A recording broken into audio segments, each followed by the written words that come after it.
All right, what's up, Raider Nation? It's your boy Mikey Raider coming to you on a Wednesday afternoon, not with a pre-game preview because the Raiders are on a bye, but to give you an update to my post-game review in which I wasn't able to watch all the storylines and press conferences as of the moment that I gave you my post-game review.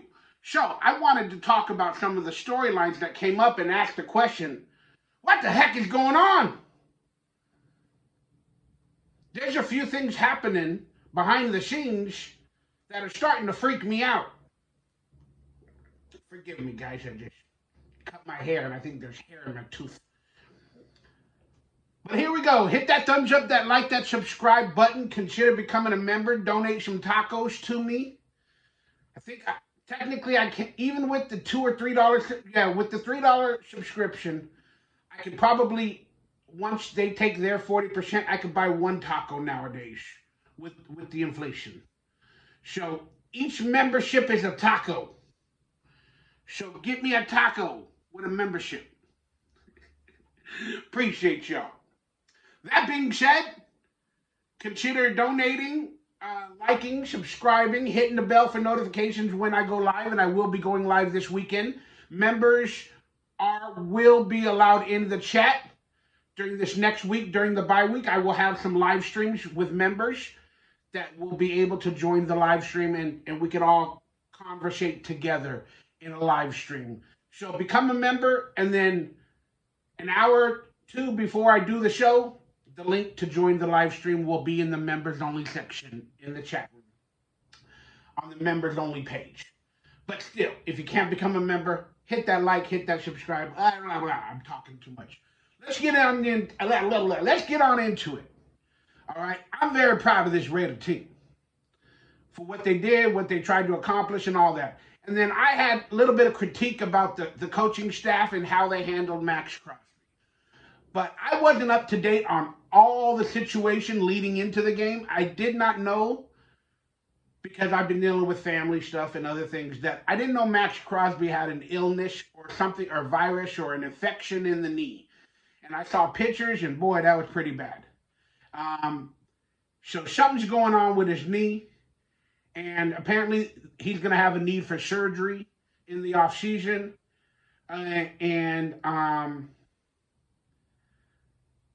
I kind of have to ask the question. I don't know how bad it is, but he played. They made the decision to let him play, and I had some critique about that in the last video. You guys can go back and watch that. But now moving forward, my critique has changed a little bit. The season is not officially over, but Maxx Crosby is one of the best things we got on this team. And I don't know if it would behoove the Raiders to, after the bye week, literally look into his knee and see how healthy he will actually be for the next game versus the Minnesota Vikings. And if he's not healthy enough, I don't know. I might think about if he needs surgery or something. In my opinion, I might think about doing it during the bye week, just for the future of Maxx Crosby with us.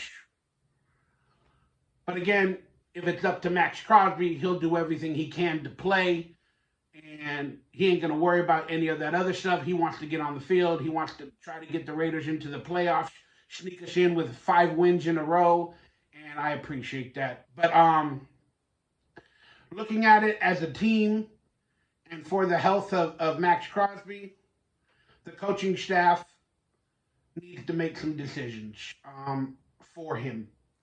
Again, he's a competitor. He'll do whatever he can, and I love that about him. But again, I'm not a medical person. I don't know the true issues with if he can play on it, if they drain it, whatever they do, antibiotics, I don't know.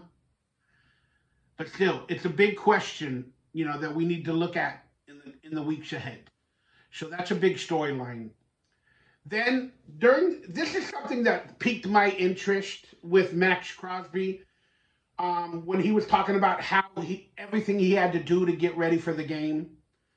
Um, One thing stood out in his press conference or interview when he talked about how he had to get ready to play the game.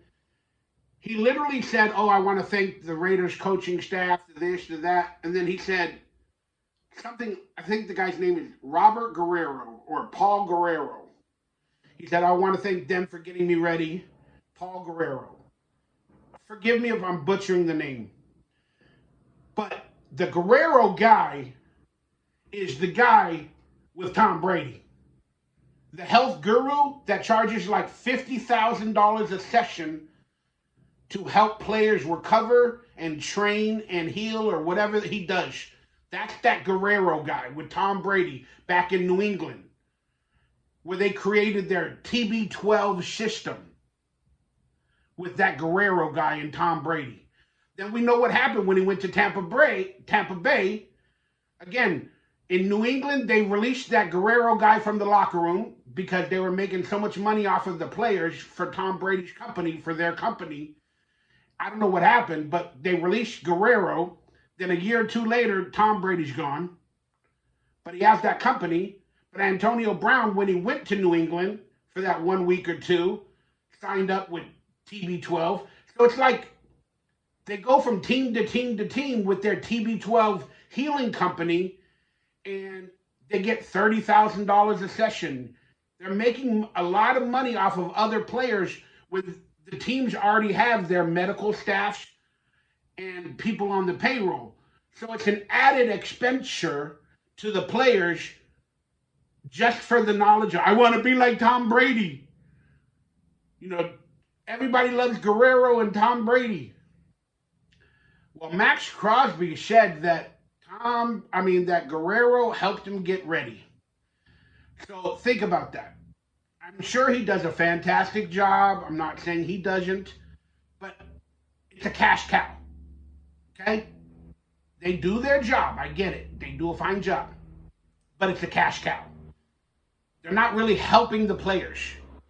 They're helping get cash in their pockets while doing what their normal job was before they became TB12. It's a cash cow. And they're using Raider players for it. And we all know that Tom Brady and the Patriots ruined the Raiders, or the Patriot way or whatever, has ruined the Raiders. Now our Raider players are possibly being gouged by Tom Brady hanging out with Mark Davis and Guerrero. Now some of our Raider players are possibly paying a lot of money for services that could already be done through the Raiders medical staff or the Raiders, staff. Again, it's Maxx Crosby's choice at the end of the day. It's every player's choice at the end of the day. But I just want to say it feels a little weird. It feels a little weird. How New England got wind to their scheme. I call it a scheme. How New England got wind of it with Tom Brady and Guerrero. Got rid of Guerrero from the building in the locker room because they were just taking money. They were profiting off of New England's team for doing a job that New England thinks they can already do themselves. Then the same thing happened to Tampa Bay. Antonio Brown as well started claiming, oh, he doesn't give us the right treatment. I want money back. That's Antonio Brown, whatever. But still, it's interesting thought. So for a fact, Tom Brady and the TB12 company is working with Raider players. And people can say, oh, they helped Maxx Crosby because he got on the field. Okay, fine. I'm just saying the Patriots are still earning money off of the Raiders and their players for a system and a staff that they probably already have in place. It just feels like, again, evilness is coming in and profiting off of the Raiders. But that's what I'm gonna leave it at that. Y'all can do Wi-Fi Willie do a story about that, about Guerrero being a part of the Raiders locker room. The Patriots are still in the building. They're still scamming us. All right. That was one little thought process that I had while I watched that interview. Now the next thought process was the fight with Marcus Peters. I thought nothing of it at the time, and then the next day after I made the video, Marcus Peters was released. And that was very, very interesting because why was he released? Well, he sucks at tackling. He's more of a zone defender and blah, blah, blah. We can say it that way. And he should have been hired in the first place. But he had a pick 6 earlier this year. He probably missed a couple other ones as well that he could have had. But he is not the best player in the backfield. But he was not released or cut because of his play on the field. I don't believe that's the case. He was cut and released for his attitude and for the way he took Jack Jones now being on this team. That's right. Antonio Pierce picked up a former Patriot cornerback. Wow, this episode's about former Patriots. Jack Jones. But he has a history with him in high school and in college at Arizona State. So Antonio Pierce brought on Jack Jones to compete for a spot on this team to make the roster. Well, I guarantee you that's because Marcus Peters doesn't play the best, and he wants more from that position. So Antonio Pierce had the opportunity to bring back somebody he's worked with, and hopefully he can change his life versus turmoil and whatever in Jack Jones. But Marcus Peters ain't no slouch. He knows the writing is on the wall, and he saw what happened, and he had something to say about it. For whatever reason, he fears that Jack Jones is going to take over his spot. And that's how we went into the game.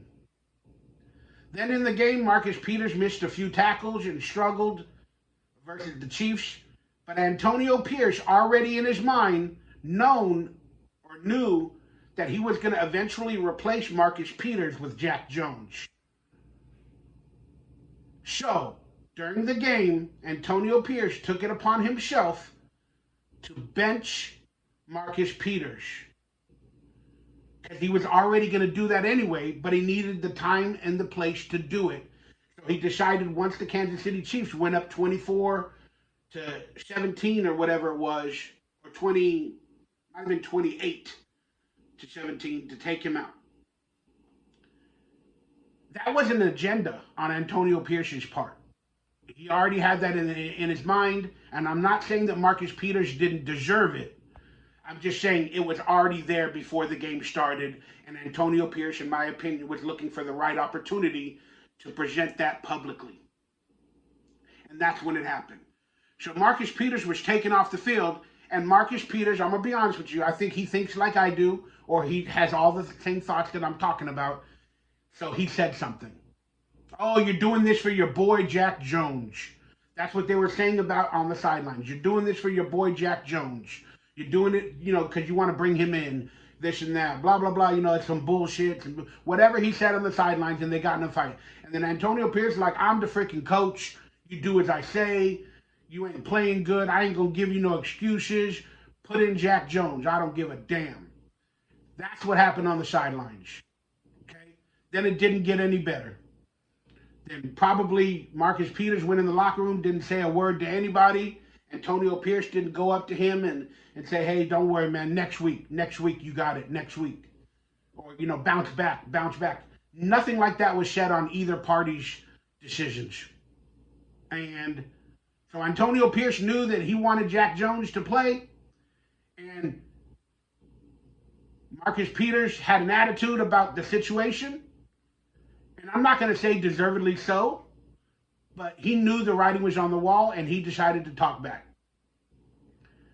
And that's also another opportunity for Antonio Pierce to tell the rest of the team, I'm the freaking coach. Don't talk back to me. I'm going to do what I got to do. Which is okay and fine. I get it. But still, you have to think of a little bit of, I forgot the word, when you hire a family member or a friend to do that job. Nepotism. I know it's not official nepotism, but Marcus Peters feels some sort of way. And his feelings are valid, in my opinion. But that being said, they didn't apologize or anything in the locker room. And then Antonio Pierce went home, made a statement, and released Marcus Peters. Was that the right move? I'm going to be honest with y'all. If Marcus Peters, whatever he said with his attitude, if there was no coming back from it, if you felt there was no coming back from it, that he couldn't humble himself and play a backseat role to Jack Jones or a mentorship, then yeah, you got to let him go, because that would create a cancer in the locker room. So unless I find out what was said on the sidelines, or I truly know how Marcus Peters felt, it is what it is. But still, it's pretty interesting that storylines like that are still happening in a manner that would befit, in my opinion, in a manner that would befit our former coach. It just happened in that sort of a fashion to me for Marcus Peters, with picking up Jack Jones and benching him. It felt in a manner of our former coach. I'm not saying Antonio Pierce did anything wrong. I don't even know if it was planned, but I'm a conspiracy theorist, and sometimes I think that people do have plans going into games, or, especially when you brought on somebody you've worked with and you're trying to change their career, especially young in his life, like after only being in the league 2 years in Jack Jones. So it is what it is. I ain't mad. I ain't sad. I ain't glad. I just thought it was an interesting story, guys, to talk about. Because it felt a little harsh on both ends, from Marcus Peters and from Antonio Pierce. So we'll leave it at that. Are you guys excited for the bye week, for the Raiders to get healthy? I am. I need to get healthy as well, mentally, physically, emotionally, spiritually, and Lord knows I need help financially. So if y'all are rich Raiders, click that donate up button, or when I go live, hit me up with some super chats. Again, I appreciate you all, and I love y'all, and I'm excited moving forward. I'm really, really excited. And just to give an update for people, I ain't doing so well in my fantasy leagues, all of them. I've lost 3 straight in one of them. The main one that's like $500 to play, and I need the money. I've lost 3 in a row. I'm in spot number 7, just out of the playoffs with 2 games left. My team ain't looking so good. And then in my Raider leagues, some of y'all are in, I think I'm in like 7th place in one, and then in 9th place in another with 2 games left. I ain't looking so good. Well, that's what I get for, in most of the leagues, picking Patrick Mahomes and Darren Waller. So, it is what it is. But I hope you guys are doing better than I am in the fantasy football. And I wish you guys the best. And if there's any storylines or anything that I missed that you guys want to talk about, please let me know in the comments below. I haven't been able to get up to date with every video or every press conference with the Raiders, because I'm dealing with a lot, and for me, it's too much, and I disappear, and it's one thing at a time. So that's my problems. But hey, man, let me know what your thoughts were on the Marcus Peters situation, the Maxx Crosby and Robert Guerrero, I think that's his name, situation. Do you have any problems with it? Do you see it like I do? Let me know. They were interesting storylines to me, to say the least. Oh, and then let's talk about this storyline too. Apparently, Mark Davis is possibly having meetings with Antonio Pierce before the game and after the game. And I have a problem with this. I know he had to do it with our former coach, but there's got to be moments where Mark Davis stops meddling like he knows what to do or say, because he has meddled buying or hiring general managers and coaches and all that other stuff, and it hasn't worked. And he made a good decision in releasing our former coach. But with Antonio Pierce, you need to stop meddling and telling him, oh, do this, do that. I think you should have did this.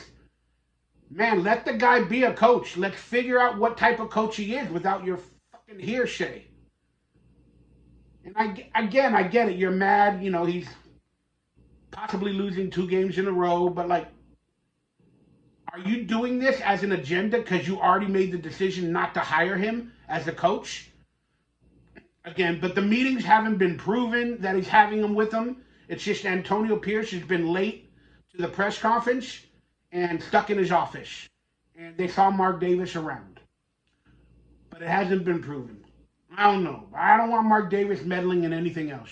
Leave it alone. Let's figure out who Antonio Pierce is so we can make a qualified decision at the end of the year. And then the stupid announcers on First Take and Disrupted or Undisputed and all these other shows, even though the Raiders have lost 2 in a row, after they won 2 in a row, they're like, Antonio Pierce should still be hired right now as the coach.